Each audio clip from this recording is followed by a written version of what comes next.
យល់សុបិនឃើញត្រីអត្ថន័យទាំង11នេះនឹងបញ្ជាក់ការពិតឲ្យអ្នកបានដឹងច្បាស់មុននឹងឈានចូលដល់ការបកស្រាយសុបិនសូមបងប្អូនកុំភ្លេចជួយចុច like និង subscribe Channel ខ្ញុំផង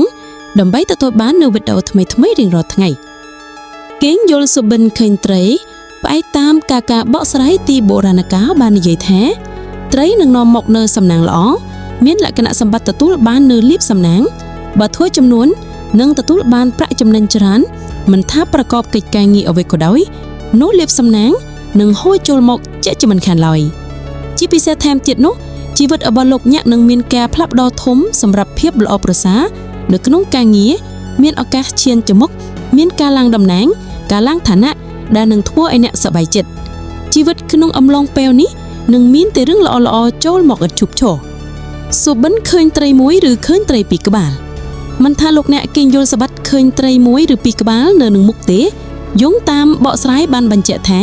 អំឡុងពេលនេះជីវិតអ្នកមានសក្តានុពលទទួលបាននូវសំណាងល្អពីរបស់អ្វីម្យ៉ាងដែលកំពុងតែផ្សងអ្នកប្រកបការងារក្នុង office នឹងទទួលបាននូវជោគជ័យក្នុងភារកិច្ចការងារពីមីកបយប្រសិនបើជាស្ត្រីមានផ្ទៃពោះអ្នកនឹងមានកូនប្រុសស្រីដែលឆ្លាតវៃនិងមានភាពរហ័សរហួនពីកំណើតបើអ្នកជាបុរសដែលមានគ្រួសារអ្នកត្រូវតែប្រយ័ត្នចំពោះភាគីទី3ចូលមកក្នុងជីវិតដែលអាចជាមនុស្សមានគុណល្បិចចូលមកបំបីសុភមង្គលរបស់អ្នកសុបិនឃើញត្រីជាច្រើនសុបិនឃើញត្រីជាច្រើនផ្អែកតាមការបកស្រាយមានអត្ថន័យថាអ្នកមានសក្តានុពលទទួលបានលាភធំមិនថាអ្នកគិតយ៉ាងណាឬសង្ឃឹមអ្វីឆាប់នេះអ្នកនឹងទទួលបានដូចបំណងប្រាថ្នាជាក់ជាមិនខានឡើយប្រសិនបើអ្នកជាពាណិជ្ជករអ្នកលក់ដូរនោះផលចំណេញនឹងភ្ញៀវចេញចូលហាងឥតដាច់សួរទេចំពោះបញ្ហាហិរញ្ញវត្ថុសូមកុំព្រួយបារម្ភវានឹងប្រសើរឡើងក្នុងពេលឆាប់ៗនេះប្រសិនបើវានៅតែពិបាកសូមអត់ធ្មត់ហើយព្យាយាមបន្តិចទៀតនោះជីវិតនឹងកាន់តែប្រសើរឡើងជាក់ជាមិនខានឡើយសុបិនឃើញត្រីធំនៅចំពោះមុខសុបិនឃើញត្រីធំមានអត្ថន័យថាចំពោះមនុស្សនៅលាវនឹងជួបមនុស្សដែលខ្លួនពេញចិត្តលើសពីនេះអ្នកនឹងមានឱកាសទទួលបានលាភសំណាងទទួលបានទ្រព្យសម្បត្តិឬវត្ថុដែលចូលចិត្តច្រើនវាជាសុបិនល្អមួយដែលកម្រនឹងមានអ្នកណាម្នាក់គេងយល់ស្បាត់ណាសុបិនឃើញត្រីមាសគេងយល់ស្បាត់ឃើញត្រីមាសមានន័យថាអ្នកនឹងឆ្លៃទៅជាអ្នកមានលុយចូលមកក្នុងន័យនាំលាភសំណាងប៉ុន្តែវាអាស្រ័យលើការព្យាយាមរបស់លោកអ្នកក្នុងជីវិតខាងក្រោយការតស៊ូនឹងមុខនៅជាជំនះដល់យើងមិនខាងឡើយសុបិនឃើញត្រីដ៏ស្រស់ស្អាតសុបិនឃើញត្រីស្អាតមិនដូចត្រីផ្សេងដែលយើងធ្លាប់ជួបកន្លងទៅយោងតាមការទូទីបញ្ជាក់ថាអ្នកនឹងធ្វើដំណើរទៅស្វែងរកលាភសំណាងនៅកន្លែងដែលអ្នកមិនធ្លាប់ទៅជីវិតនៅពេលនេះនឹងជួបតែសំណាងល្អក្នុងការធ្វើដំណើរប៉ុន្តែត្រូវប្រយ័ត្នមនុស្សវ័យក្មេងនាំមកនៅបញ្ហាដល់អ្នកសុបិនឃើញត្រីផ្តក់ក្នុងសុបិនតំណាងឲ្យមនុស្សមានចិត្តសប្បុរស័ក្តិជួយឧបត្ថម្ភឬគាំទ្ររួមទាំងលទ្ធភាពនៃការទទួលបានសំណាងក្នុងទម្រង់នៃជាឧបករណ៍ដែលតាក់ទងនឹងការកាន់កាប់ផ្ទាល់ខ្លួនណាមួយ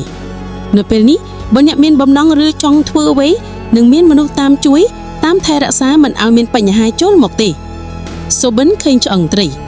ការបកស្រាយសុបិនឃើញឆ្អឹងត្រីជាអត្ថន័យឲ្យអ្នកប្រឹងតស៊ូនឹងជីវិតបើនៅពេលនេះអ្នកកំពុងធ្វើអ្វីក៏ដោយអ្នកអាចជួបប្រទះឧបសគ្គ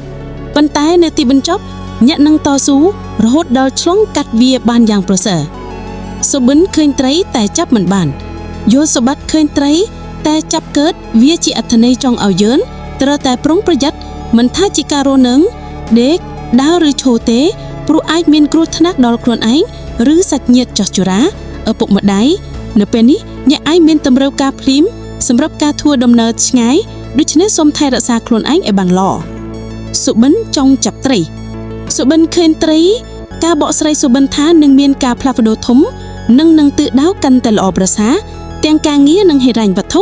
អ្វីដែលអ្នកសង្ឃឹមនឹងคล้ายទៅជាការពិតក៏ដូចជាមានការលើកកម្ពស់ការផ្សព្វផ្សាយធ្វើឲ្យជីវិតរីករាយនិងមានភាពសម្បូរបែបថែមទៀតសុបិនចង់ចាប់អន្ទែងឃើញអន្ទែងក្នុងក្តីសុបិនការបកស្រាយមានន័យថាអំឡុងពេលនេះអ្នកនឹងអាចត្រូវផ្ទេរការងារពីកន្លែងចាស់ទៅថ្មីឬមានជីវិតផ្ទុយស្រឡះខុសការគិតបន្តិចសូមប្រយ័ត្នចំពោះសេចក្តីស្រឡាញ់និងការរួបរวมជាមួយអ្នកជិតស្និទ្ធពេលខ្លះដោយសាររឿងមិនតាក់ទងនឹងខ្លួនសោះក៏មានបញ្ហាលោកក៏បានដែរ